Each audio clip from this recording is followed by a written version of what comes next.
Companheiras, eu quero, antes de mais nada, agradecer ao senador Fleury pelas observações que faz a respeito da candidatura do senador Eduardo Braga ao governo do Estado do Amazonas.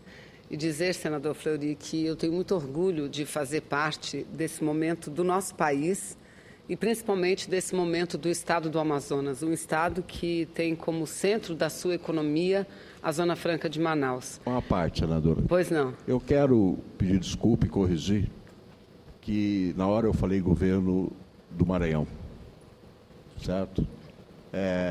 Mas todos nós, quando Vossa Excelência citou o nome do senador Eduardo Braga, da cidade de Manaus, da Zona Franca, todos ligamos perfeitamente. Eu lhe agradeço muito, senador, pelas observações e apenas dizer que a conquista dos 50 anos a mais para a Zona Franca de Manaus não foi algo simples, porque, afinal de contas, é a primeira vez que aquele modelo, que é um modelo de desenvolvimento regional, que é um modelo de preservação, de projeto que ajuda na política ambiental brasileira, de preservação da floresta amazônica, nunca em toda a sua história teve um tempo de vida, não é, tão longo como agora, porque se contarmos os 9 anos restantes até 2023 e a eles somarmos os 50 anos de prorrogação, a Zona Franca de Manaus tem quase 60 anos pela frente, o que nos permite não apenas a consolidação de um polo efetivamente produtivo,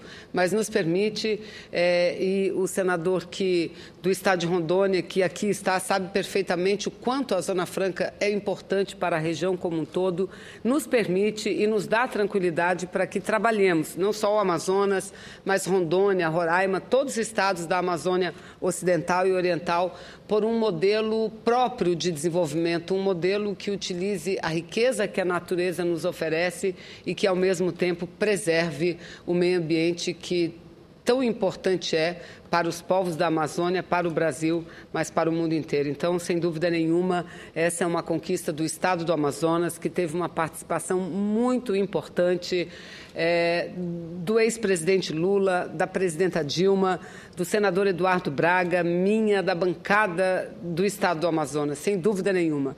E olha, senador, quando nós aqui assumimos o nosso mandato, no ano de 2011, foi quando assumimos o mandato de senador Eduardo e eu, nós tivemos que ouvir, infelizmente, eu aqui tive uma discussão muito ríspida com o então senador do seu estado, que perdeu nessa legislatura o seu mandato, porque por este plenário foi cassado, que subiu à tribuna de uma forma deselegante, e não só de uma forma deselegante, mas de uma forma incompreendida, porque não baseada na realidade, acusou a bancada do Amazonas de ser uma bancada subserviente ao governo federal. Eu quero dizer que bancadas subservientes não conquistam o tamanho das vitórias que nós conquistamos nesses últimos 8 anos do presidente Lula e 4 primeiros anos da presidenta Dilma. Aliás, num passado, quando o presidente da República era outro e que o Estado do Amazonas também tinha membros de sua bancada muito importantes, que ocuparam cargo de ministros, assim, foi um ex-senador, líder do governo na Câmara dos Deputados, nunca conseguiu prorrogar a Zona Franca por um ano sequer, nunca. Então, esses sim, creio eu, que são os verdadeiros subservientes, aqueles que estão de um lado de um grupo político que não consegue absolutamente nada para a sua terra. Nós não.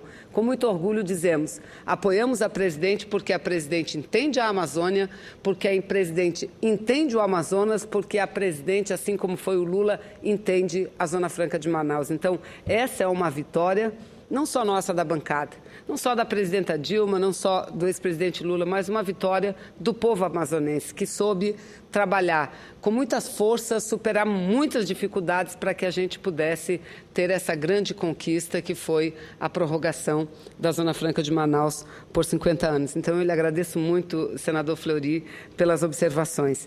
E hoje eu vim à tribuna senadora Odacy, para falar 3 assuntos. Acabo que falarei 4, porque não podia deixar de falar também a respeito da Zona Franca, visto a observação. Vossa Excelência tem ampla liberdade para falar sobre os assuntos. Muito obrigada. Liberdade e tempo. Muito obrigada, senadora Odacy, feita pelo senador Fleury. Mas, senhor presidente, então quero tratar de 3 assuntos. O primeiro diz respeito a fatos que vêm ocorrendo, esse sim, senador Fleury, no estado do Maranhão. Eu acho que Vossa Excelência já estava prevendo o meu pronunciamento, porque eu aqui falarei muito sobre o estado do Maranhão.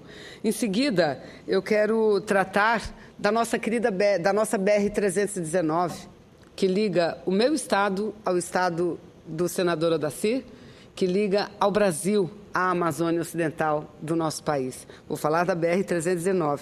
E, por fim, de uma matéria publicada na revista Isto É dessa semana, cuja chamada é Amazonas, sob o comando da banda podre da polícia. Então, são esses 3 assuntos que falarei. E começo pelo estado do Maranhão. Senhor presidente, senhores senadores, companheiros e companheiras que aqui estão e que nos assistem pela TV Senado. Eu venho a essa tribuna para trazer ao conhecimento da Casa, de uma forma formal, os graves fatos que acontecem no estado do Maranhão e, sobretudo, fatos que envolvem a disputa eleitoral no estado do Maranhão. Eu, antes de mais nada, quero dizer que falo aqui pela liderança do meu partido, o PCdoB, aqui no Senado Federal. E nós todos, não apenas eu, mas os membros parlamentares do meu partido, sempre nós nos pautamos pelo respeito a todas as opiniões e forças representadas no seio da sociedade. Aliás, eu acredito, e nós também acreditamos do partido, que o debate das ideias é fundamental. Aliás, é o que enriquece e fortalece a nossa jovem democracia, a jovem democracia brasileira.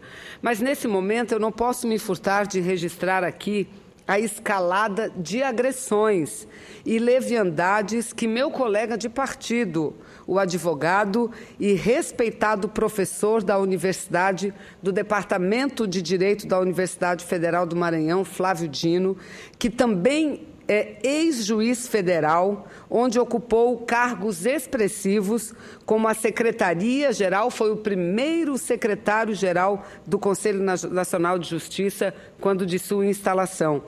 Flávio Dino é também ex-deputado federal pelo meu partido, o PCdoB, e teve uma participação brilhante na Câmara dos Deputados. E foi, até o início deste ano, o presidente do Instituto Brasileiro de Turismo, a Embratur, e hoje é candidato a governador do Maranhão pelas forças de oposição daquele estado, sendo favorito para vencer a disputa já em primeiro turno, segundo todas as pesquisas de intenção de votos, com ampla e consolidada margem de diferença em relação a todos os demais adversários somados. Eu tenho aqui o resultado de pelo menos 3 pesquisas, senhor presidente, as mais recentes. A mais recente, publicada no dia 20 de setembro, pesquisa do IBOPE, encomendada pela TV Mirante e que, repito, divulgada no dia 20 de setembro, dia 20 próximo passado, que coloca o candidato Flávio Dino, que lidera uma ampla coligação de oposição, Flávio Dino, que é do meu partido, o PCdoB, ele lidera aparecendo com 48% das intenções de voto, seguido do candidato Lobão Filho, que aparece com 27% dos votos, sendo que os demais candidatos do PSOL, do PCB, do PSTU e do PPL juntos somam 1% dos votos. Um outro levantamento realizado pela FIEMA, Exata e TV Guará, que foi divulgado no dia 14, mostra Flávio Dino também com amplas chances de eleição no primeiro turno. Aparece ele com 56% das intenções de votos contra 28% do segundo colocado. Também pesquisa DataM, encomendada pelo jornal Atos e Fatos, divulgada no dia 10 de setembro, Flávio Dino teria ampliado a sua margem na disputa pelo governo e naquela aparece com 58,2% das intenções de voto contra 24,6% do segundo colocado. Ou seja, eu faço questão de ler os dados, porque todas as pesquisas, independente de quem as encomendou, independente do instituto que realizou, todas elas mostram a grande possibilidade de Flávio Dino vencer as eleições no primeiro turno. Ele, repito, que lidera uma grande coligação oposicionista no estado do Maranhão. Ele, senhor presidente, senhores senadores, companheiros e companheiras, Flávio Dino, tem sido vítima, como eu disse aqui, de aleivosias e manipulações torpes que motivaram a sua campanha, junto comigo e com o presidente nacional do meu partido, Renato Rabelo, a entregarem, e estivemos aqui hoje em audiência com o Procurador-Geral da República, Dr. Procurador Rodrigo Janot, acompanhados de integrantes, deputado estadual do Estado do Maranhão e o advogado da coligação, conversando com o Procurador-Geral da República a respeito de uma notícia-crime que foi protocolada no dia de ontem no Estado do Maranhão para a Procuradoria, junto à Procuradoria-Geral do Estado do Maranhão, a notícia crime assinada por Domingos Francisco Dutra Filho e José Simplício Alves de Araújo, que detalha exatamente os fatos e o que vem ocorrendo naquele estado. E hoje estivemos eu, como senadora líder do meu partido aqui no Senado, e o nosso presidente Renato Rabelo, com deputado, repito, estadual, que coordena a campanha de Flávio Dino, deputado Tavares, com nenhuma audiência com o Procurador-Geral da República, Dr. Rodrigo Janot. O documento, esta notícia-crime, que foi protocolada ontem e que também será no Ministério Público Federal no Estado do Maranhão e que será entregue logo mais também ao secretário interino da Justiça, ao ministro interino da Justiça, que é o secretário executivo do Ministério da Justiça, visto que o ministro está em viagem acompanhando a presidente em Nova York, na Assembleia Geral das Nações Unidas, nós encaminharemos uma cópia desta notícia-crime e entregaremos pessoalmente ao ministro interino da Justiça este material, esta notícia-crime, que escreve e descreve a mais recente e sórdida ação que objetiva não apenas tentar mudar os rumos da eleição no Estado do Maranhão, mas que atinge diretamente a honra de Flávio Dino e, portanto, busca mudar a partir de fatos que imaginamos sejam fatos criados, fatos montados, mudar todo um mecanismo de um procedimento eleitoral e fazendo isso da forma mais vil, atingindo diretamente a honra de uma pessoa, senhor presidente. O documento que foi entregue, e repito, será entregue ao Ministério da Justiça, nessa peça, que, repito, tem aqui em minhas mãos, relata a publicação e a repercussão de uma mentira, senhor presidente.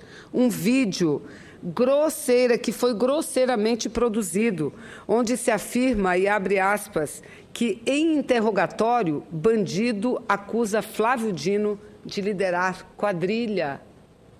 Ou seja, a campanha do candidato adversário a Flávio Dino, apoiada pelo atual governo do Maranhão... Senadora, você me permite? Eu queria registrar entre nós a presença de estudantes e professores e estudantes do Centro do Ensino Médio do Colégio João Tales, de Americana, em São Paulo. Sejam bem-vindos entre nós. Todos muito bem-vindos aqui, mas dando sequência, senhor presidente, a notícia, eu repito aqui, é que foi postado um vídeo e neste vídeo teria o depoimento de um presidiário, uma pessoa que, repito, teria afirmado em interrogatório e acusado Flávio Dino de liderar uma quadrilha. No vídeo de 2 minutos, e qualquer pessoa pode acessar o YouTube, 2 minutos apenas tem o vídeo, um sujeito algemado, que não é identificado no vídeo, foi identificado somente posteriormente, faz um relato confuso de uma série de crimes que teria cometido. E no meio da fala, né, este cidadão, este presidiário, no meio de sua fala, entre tantos nomes, outros nomes que cita, o único que é reconhecido de forma clara é o nome de Flávio Dino. Ele acusa Flávio Dino de ser, entre aspas, cabeça de um esquema confuso que envolveria roubo de carros, venda de armas e tráfico, senhor presidente. Repare bem, se dirigindo a um candidato ao governo de um estado, um presidiário do presídio de Pedrinhas, que depois foi reconhecido, afirmando num depoimento, isso tudo está num vídeo que não só foi postado, mas amplamente divulgado na campanha do adversário de Flávio Dino, em todos os meios de comunicação. Um vídeo que foi postado possivelmente, eu aqui não posso afirmar, mas possivelmente de um país vizinho. Fala-se até de Chile, numa tentativa de burlar a legislação eleitoral brasileira e de dificultar a investigação desse gravíssimo crime que vem sendo cometendo. Ora, senhoras e senhores, isso é uma primariedade, é uma desonestidade, é um ato de desonestidade impressionante, que eu confesso aqui desta tribuna, que só acreditei quando eu própria assisti o vídeo e que tive conhecimento da matéria publicada hoje no jornal Estado do Maranhão, que, segundo informações, é o maior jornal do Estado do Maranhão. E eis a manchete na terceira página, com chamada de capa, e na terceira página do jornal Estado do Maranhão. Esta é a manchete, eu tenho um jornal que foi tirado da internet, eu não tenho um jornal físico em mãos.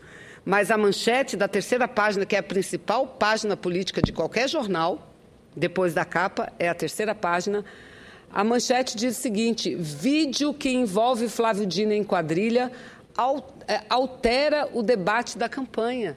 Veja, senhor presidente, altera o debate da campanha. Aí diz a matéria: assaltante que participou de roubo de quase de 1 milhão de carro forte acusa candidato comunista e aliados de serem, entre aspas, cabeças do crime no Maranhão. Aí começa a matéria. A matéria é assinada pelo jornalista Gilberto Leda, da editoria política do jornal Estado do Maranhão, o maior meio de comunicação escrito, pelas informações que eu tenho, do Estado do Maranhão.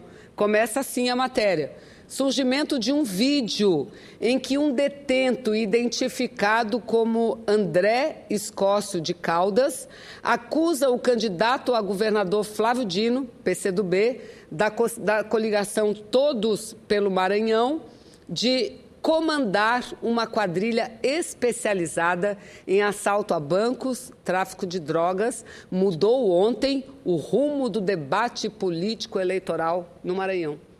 Ou seja, senhor presidente, a intenção é exatamente essa: tentar mudar o rumo não só do debate, mas tentar mudar o rumo das eleições no estado do Maranhão.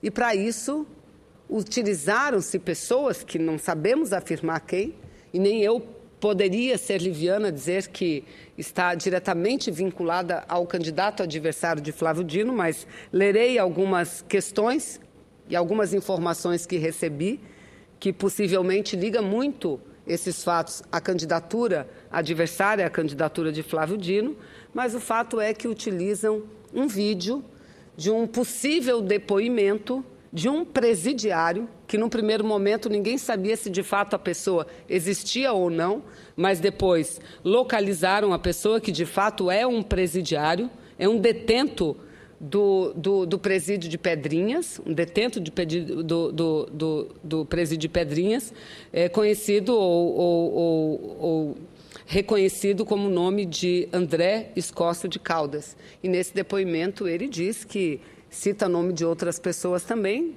salvo engano, candidatos a cargos proporcionais na chapa liderada por Flávio Dino, de eles serem cabeça de um esquema de crime. E fica claro aqui na matéria publicada no jornal de hoje a tentativa, está aqui também a foto deste presidiário algemado que aparece no vídeo.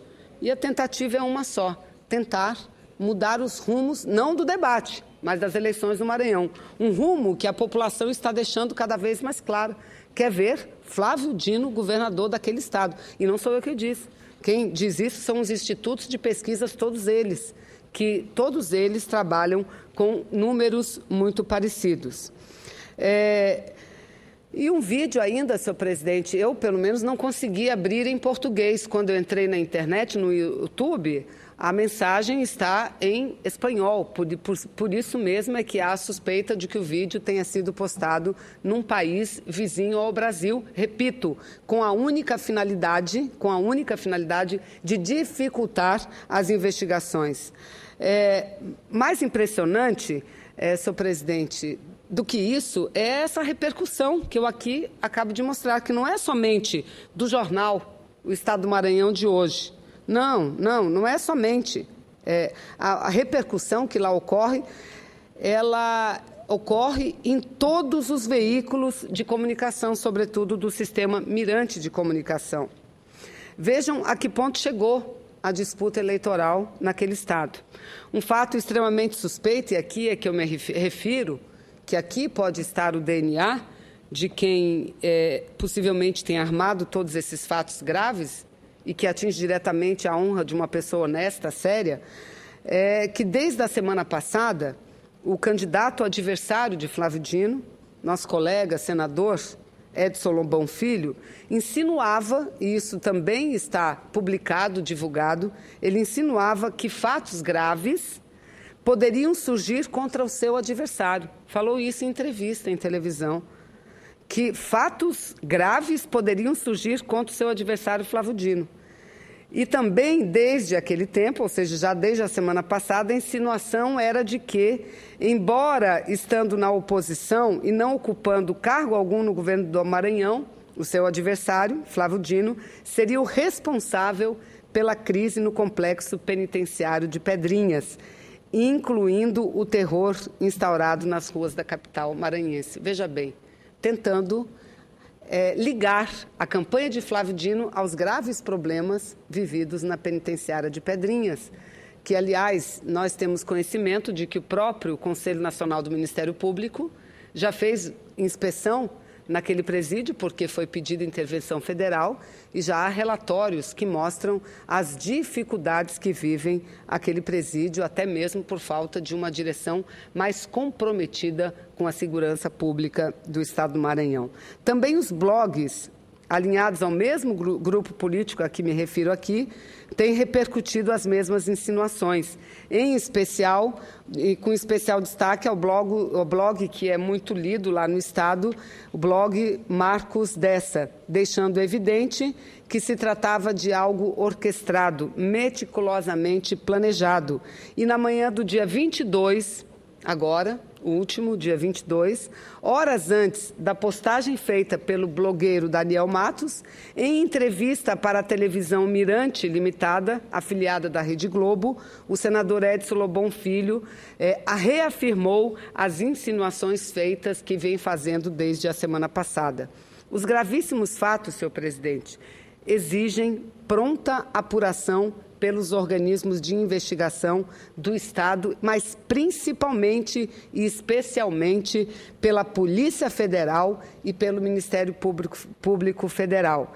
E entendemos nós que principalmente, ainda mais, especialmente pela Justiça Eleitoral do Estado do Maranhão, a iniciar pelo Ministério Público Eleitoral, que é uma justiça célere, porque não há dúvida nenhuma que nós estamos diante de um possível crime eleitoral, senhor presidente. Um crime que eu diria grotesco, um crime que eu diria até, senhor presidente, indescritível, um crime eleitoral do mais baixo nível. Como que utilizam-se de um presidiário para fazer uma denúncia falsa contra um candidato muito bem posicionado e que tudo indica deverá ganhar as eleições para o governo, porque está em primeiro lugar, que tem todo um currículo para mostrar para a sua gente, para o seu povo, que por aqui passou pelo Parlamento Brasileiro, que foi juiz federal e que abdicou de ser juiz federal para ingressar na carreira política, um companheiro que tem uma conduta ilibada, uma conduta séria. Então, utilizar isso e postar um vídeo em outro país, possivelmente, dar ampla publicidade a esse vídeo é algo gravíssimo, senhor presidente. Por isso, estivemos hoje, o presidente nacional do meu partido, Renato Rabelo, acompanhado de integrantes da coligação do Estado do Maranhão, do Estado do Maranhão, com o Procurador-Geral de Justiça. E daqui a alguns minutos estaremos no Ministério da Justiça, pedindo não só pedindo a apuração do caso célere, mas pedindo também garantia de integridade física ao nosso candidato Flávio Dino, que, aliás, foi ele, Flávio Dino, quem, assim que foi descoberto, porque num primeiro momento, quando o vídeo foi postado no YouTube, não se sabia quem era a pessoa que estaria dando depoimento e onde estava esta pessoa. Mas, logo em seguida, descobriu-se que a pessoa existe e que é presidiário do presídio de Pedrinhas. Então, logo que foi descoberta a pessoa, foi ele, Flávio Dino, candidato ao governo do Maranhão, a primeira pessoa a solicitar garantia de integridade física do preso. Foi ele que solicitou a garantia de integridade física do preso, para que ele possa esclarecer quem o estimulou a gravar o falso vídeo, o vídeo onde contém falsas revelações e em cima de quais interesses. A informação que temos é que este presidiário foi ouvido sem a presença dos advogados do candidato Flávio Dino, a quem o presidiário está acusando, nesta madrugada, teria sido ouvido, mas que, na sequência, tudo encaminhado, parece-me que a Justiça Eleitoral do Maranhão, por iniciativa do Ministério Público Eleitoral, está entrando com muita força para apurar esse caso gravíssimo. E tenho certeza que essa farsa criada, porque não há quem queira mais celeridade na investigação do que Flávio Dino. Não há quem queira mais celeridade na investigação do que Flávio Dino, porque eu tenho certeza, assim como ele tem, que essa farsa não influenciará o resultado da eleição. De jeito nenhum. Mas a gravidade, senhor presidente, com que se apresenta este fato, porque fatos nós já vimos muitos, fatos sendo utilizados e farsas sendo montadas por um candidato sempre para derrubar o outro, mas com esse nível de gravidade, acusando o candidato de chefiar uma quadrilha de tráfico, de roubo, aliás, num crime que diz que esse roubo de 1 milhão, e eu tenho aqui uma certidão, esse roubo de 1 milhão, um carro forte, não tem absolutamente nada a ver com Flávio Dino, e parece que nem esse presidiário estava envolvido neste crime. Está preso por outras razões, mas não nesse crime. Então, eu tenho certeza, e todos nós contamos, o meu partido, a coligação, deputado Tavares, que aqui está, que é o coordenador, repito, da coligação que tem Flávio Dino como candidato ao governo do Estado do Maranhão, nós temos a certeza absoluta que as investigações deverão ocorrer rapidamente e que a verdade virá à tona. Virá à tona porque não pode, não só uma pessoa ser tão vilipendiada, uma pessoa ser tão gravemente atingida na sua honra,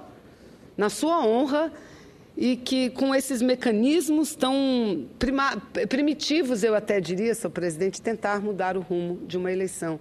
Quem decide uma eleição é o povo, e o povo sabe muito bem o que quer para a sua gente. Absolutamente. Então, eu não apenas faço esse pronunciamento e solicito que ele seja, e acompanhe aqui, tenho comigo cópia da notícia crime, que solicito que seja inserida nos anais dessa casa, senhor presidente, é muito importante, assim como a cópia da matéria jornalística do jornal, que repercute algo que é apócrifo, que não corresponde com a verdade, mas que, fica claro, é uma tentativa de tentar mudar a favor de uma candidatura que não está na frente. Aliás, quem está na frente, muito bem, repito, nas pesquisas, é Flávio Dino, do meu partido, PCdoB, tenta, com isso, mudar os rumos da campanha no Estado do Maranhão. Então, eu peço que essas peças, tanto a cópia do jornal quanto a cópia da notícia crime, façam parte, sejam inseridos nos anais desta casa. Muito obrigada, senhor presidente. E aqui eu quero prestar também, além da minha solidariedade política, que fala em nome do meu partido, da direção, da nossa bancada, não só do Senado, mas na Câmara Federal, mas prestar a minha solidariedade pessoal a Flávio Dino e a sua família. Porque com ele, não apenas eu, mas muito de nós, parlamentares brasileiros, aprendemos muito e aprendemos a respeitá-lo pelo seu currículo, pela sua história passada e pelo seu presente, senhor presidente. Mas o segundo fato que eu gostaria de abordar, e aí já entro no segundo fato, senhor presidente, por coincidência também diz respeito à segurança. Uma matéria publicada na revista Isto É dessa semana, que eu já li aqui o título, que diz Amazonas sob o comando da banda podre da polícia. O fato é que o antigo comandante da Polícia Militar do Estado do Amazonas foi exonerado pelo atual governador do Estado do Amazonas, governador José Melo, e no lugar dele assumiu o cargo de comandante da polícia o coronel Eliésio da Silva, e como subsecretário assumiu o coronel Haroldo Ribeiro. E ambos constam em a matéria, e é exatamente isso que a matéria retrata, de que ambos fazem parte como acusados e respondem a processo por uma possível participação em crime organizado. O fato é que respondem a processo. Se são culpados ou não, não sabemos. Mas, no Brasil, cada vez mais nós caminhamos para o ficha limpa. Ninguém pode se candidatar que não tenha ficha limpa. Então, colocar no comando da polícia militar do meu estado pessoas que respondem por crimes não é a melhor das atitudes. E, diante disso, o próprio Ministério Público ingressou com uma ação e a Justiça Eleitoral do meu estado, porque estaria havendo uma intervenção indevida da Polícia Militar na campanha eleitoral, a Justiça Eleitoral do meu estado determinou que fossem ambos exonerados, o comandante e o subcomandante. O governador, ao invés de cumprir o que determinou a Justiça Eleitoral, apenas deu férias para o comandante e o subcomandante. Novamente, a Justiça Eleitoral do meu estado disse que não, que eles teriam que ser exonerados. Eu espero que assim seja, para que a gente possa viver momentos de mais tranquilidade, que infelizmente meu estado nesses últimos dias vem vivendo também uma intranquilidade no que diz respeito à falta de segurança no estado do Amazonas. Mas faço apenas esse registro, esperando que de fato a gente possa, a população do Amazonas, viver momentos de maior tranquilidade, porque quando não é um posto de gasolina, é um restaurante ou são residências, ou seja, é uma insegurança que paira não só sobre a cidade de Manaus, mas sobre o estado do Amazonas. E o terceiro e último assunto, senhor presidente, que me traz à tribuna, diz respeito à BR-319. E eu quero começar essa parte do pronunciamento, senador Fleury, Vossa Excelência, que não domina tanto quanto nós, o que é e o que significa a BR-319, quero dizer que a BR-319 é uma BR que liga Manaus a Porto Velho e que daí liga toda a Amazônia Ocidental, o estado do Amazonas, o estado de Roraima, ao território brasileiro, porque nós que vivemos no Amazonas, aqueles que vivem em Roraima, nós não temos ligação terrestre com o nosso e o estado do Acre, mas o estado do Acre ainda tem uma estrada. Mas nós que somos do Amazonas e o estado de Roraima, nós não temos ligação terrestre com o nosso próprio país. Nós temos ligação terrestre com a Venezuela e, a partir dela, com toda a parte norte do continente sul-americano, com a América Central e com a América do Norte. Então, nós somos ligados via rodovia à América Central, à América do Norte, mas não somos ligados ao nosso próprio país. ao nosso próprio país. E a BR-319 é uma BR que existe já de muito tempo. Foi construída no início ainda do governo da ditadura militar, ainda naquele período como uma forma de integrar a nossa nação, o nosso país. Então, foi o ministro Mário Andreas. Com o ministro Mário Andreas, exatamente, senador, me corrige e me lembra bem. Então veja, essa BR é uma das maiores reivindicações que tem o povo do meu estado, que sonha de viver como vivia no passado, lá na década de 70, quando ia de carro para Porto Velho e de Porto Velho para o restante do Brasil. E foram anos a gente utilizando, a população do Amazonas, utilizando a BR. Foram anos as indústrias do Parque do Polo Industrial de Manaus, utilizando a BR para escoar a sua produção. Ocorre que, com o passar do tempo e com a falta de manutenção da BR, ela foi se deteriorando. E hoje é uma BR que, num espaço grande de tempo, período do ano, é uma BR intrafegável. Quando não chove, quando é seca, ainda dá para trafegar com muita dificuldade. Então, hoje, sem dúvida nenhuma, uma das maiores reivindicações, não só dos amazonenses, mas dos rondonienses também, é pela pavimentação da BR-319. Então, veja bem, no ano de 2010, e nós tentamos muito, desde o governo do presidente Lula, muito antes, mas desde o governo do presidente Lula, que nos prometeu asfaltar a BR. Durante muito tempo, no Ministério dos Transportes, esteve como ministro um senador do meu estado, do Amazonas, senador Alfredo Nascimento, que hoje é candidato a deputado federal. Tentamos muito, recursos no orçamento foram colocados, foram reservados para a recuperação da BR, mas ela não saiu do papel. Até hoje, aliás, apenas a parte inicial e final. E a parte central continua, até hoje, como era, intrafegável na maior parte dos meses do ano.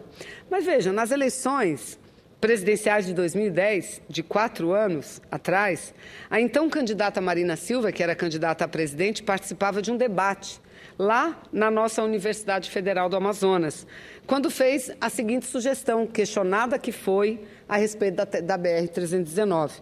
Ela fez a seguinte sugestão, não são palavras minhas, são palavras dela, por isso, abro aspas, é melhor o governo federal subsidiar as passagens aéreas para o amazonense passear em Porto Velho do que asfaltar a BR-319, fecha aspas. Essas foram as palavras de Marina Silva, que pouco tempo tinha deixado o Ministério do Meio Ambiente e, à época, era candidata a presidente, assim como é hoje. Uma frase que eu considero debochada, senhor presidente, diante do anseio de milhões de amazonenses e de rondonienses que até hoje aguardam pela recuperação daquela rodovia. Repetindo aqui, a única ligação por terra do meu estado, do estado de Roraima, ao restante do país e fundamental para a economia local. Eis que no último domingo, a presidenciável Marina Silva esteve em Manaus também, participando de um comício. E a candidata voltou a fazer afirmações que envolvem a BR-319. A candidata dessa vez disse o seguinte, que a BR-319, que liga Manaus a Porto Velho, só deverá ser asfaltada quando provar a sua viabilidade econômica, social e ambiental. E que até hoje ela não foi asfaltada porque não provou a sua viabilidade econômica, social e ambiental. Qual é a viabilidade econômica que tem o programa Luz para Todos? Nenhuma. Mas a viabilidade social é 100%. Então, se a candidata Marina Silva espera da viabilidade econômica, nem o meu estado, nem o seu próprio estado teria recebido tantos investimentos do governo. Nunca teria, porque não há viabilidade econômica, que até pode haver, mas não é necessário. O que nós precisamos fazer é ter todo o cuidado ambiental para pavimentar e recuperar, sim, a BR-319. É isso que nós temos que fazer. E quem quer ser presidente desse país tem que entender que o Brasil também é composto pela Amazônia e que a Amazônia tem o direito, a sua gente, o seu povo, de estar ligado à sua gente, à sua própria gente, ao seu povo. Nós estamos ligados de Manaus a Boa Vista, em Roraima, e de Boa Vista a Roraima até a capital da Venezuela, e daí para diante nem por isso o desastre ambiental aconteceu naquela região. Mas querem nos impedir de que tenhamos o direito de ter essa ligação terrestre. A reação ao que disse a candidata Marina Silva, ela foi imediata no meu estado, senhor presidente, imediata. Abro aspas aqui para falar, retratar uma das reações que foi publicada no jornal, na edição de hoje, do jornal local Amazonas em Tempo. Uma afirmação do vice-presidente da Federação das Indústrias do Estado do Amazonas, Dr. Nelson Azedo, para quem a rodovia vai permitir o aumento da produtividade das indústrias locais, o transporte de alimentos, o transporte de carga dos produtos da Zona Franca e que, com uma dura fiscalização, deverá coibir a degradação ambiental ao longo da rodovia. Disse o seguinte, o senhor Nelson Azevedo, que só uma pessoa que não conhece a região é capaz de fazer uma afirmação dessas, fecha aspas. Eu diria o seguinte, Marina conhece muito bem o Amazonas porque é do nosso querido e vizinho estado do Acre. O que ela não quer é que seja aplicada na região qualquer tipo de projeto que leve ao desenvolvimento. Porque o que ela não quer é que nós estejamos integrados ao nosso país, porque as ferrovias são muito importantes, as hidrovias são muito importantes, mas as rodovias dentro dessa malha que é privilegiada, infelizmente, no Brasil também são. E não tem porquê apenas uma parte do Brasil estar privado disso. Ou seja, no calor do debate, senhor presidente, o que mais me causa perplexidade é que a ex-ministra deixa transparecer que está falando de uma estrada que ainda será construída. Não é isso, não é isso. O que está pendente é a superação de uma questão ambiental envolvendo a pavimentação de 400 quilômetros do trecho central da rodovia. Os 200 quilômetros iniciais, saindo de Manaus, estão perfeitamente trafegáveis, foram recuperados. E os 230 quilômetros que ligam Porto Velho à cidade de Humaitá, no meu estado do Amazonas, também foram recuperados. A presidenta Dilma esteve lá, inaugurando o trecho daquela estrada quando da sua recuperação. Recuperação pelo Exército Brasileiro. Feita pelo Exército Brasileiro através do Ministério dos Transportes. O que está faltando, portanto, somente é recuperar o trecho do meio, para o qual o governo federal já investiu mais de 76 milhões de reais apenas para resolver as pendências e os problemas ambientais. O Departamento de Infraestrutura de Transporte está atualizando as 3 versões dos estudos de impacto ambiental que foram apresentados ao órgão ambiental no ano de 2007. Veja bem, no ano de 2007. E os novos estudos devem estar concluídos ainda este ano. Mesmo com essa pendência, a pavimentação desse trecho de 400 quilômetros está previsto no Plano de Investimento e Logística do governo federal. O conceito de estrada-parque também é muito importante, porque este é o conceito que nós estamos dando à BR-319, um conceito de estrada-parque no que tange à questão ambiental. Serão diversas unidades de preservação no trecho central da BR-319 e que todos eles estarão em pleno funcionamento, com diversos postos de fiscalização ao longo da estrada para evitar o desmatamento desses diversos, que eu aqui agora relato, são 17 unidades de conservação que foram criadas ao longo do trecho da BR-319, envolvendo mais de 11 milhões de hectares de florestas que margeiam a BR, ou seja, para preservar, não precisa proibir a BR. Para preservar, tem que fazer isso, criar unidades de preservação e garantir a fiscalização. Aliás, a BR já existiu durante no mínimo duas décadas, funcionando muito bem, toda ela asfaltada, e nunca deu problema grave ambiental. Nunca deu problema. Dará agora? Não, com todo esse cuidado, muito menos. No ano passado, senhor presidente, 17 prefeitos amazonenses assinaram um manifesto considerando a BR-319 um importante corredor de transporte sul-americano, que conecta sul-americano que conecta o Brasil aos portos do Oceano Pacífico.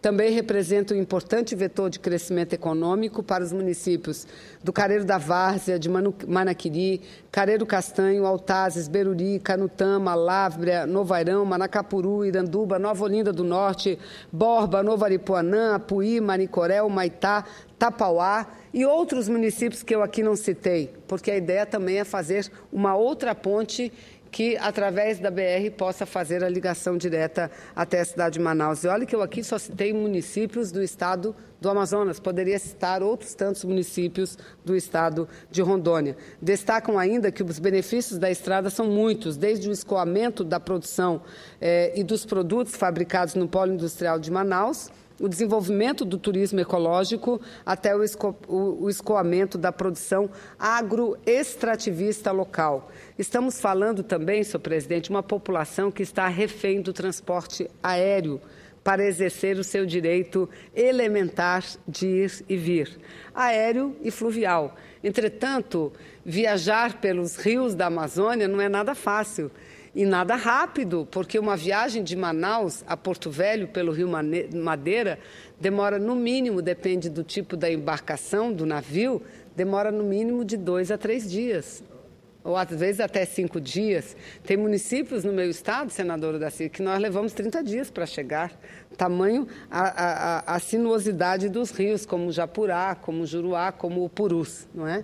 O Rio Madeira é um rio que também tem problemas de trafegabilidade em alguns períodos do ano, portanto, a nossa população está fadada e obrigada ao transporte aéreo. Imagina um paciente que tenha que se tratar, quanto não custa para esse paciente, ao Estado brasileiro, eu nem digo a ele próprio, mas ao Estado brasileiro, para tirar esse paciente ou do estado de Rondônia, Roraima ou do Amazonas para chegar ao centro-sul do país. Então, estamos fadados ao transporte, à utilização do transporte aéreo.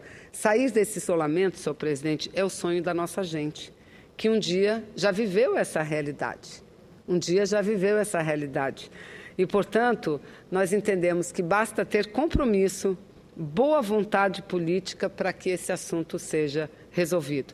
Então, eu espero, sinceramente, que a candidata Marina reveja as suas opiniões. E ela que fala tanto em desenvolvimento sustentável tem que saber que nós podemos, sim, perfeitamente conviver com uma política que preserve o meio ambiente, mas que também garanta o desenvolvimento. E que a BR-319 é fundamental para que a gente possa não só ter o direito de ir e vir, mas também um instrumento importante para o nosso próprio desenvolvimento sustentável. Era isso que eu tinha a dizer. Muito obrigada, senhor presidente.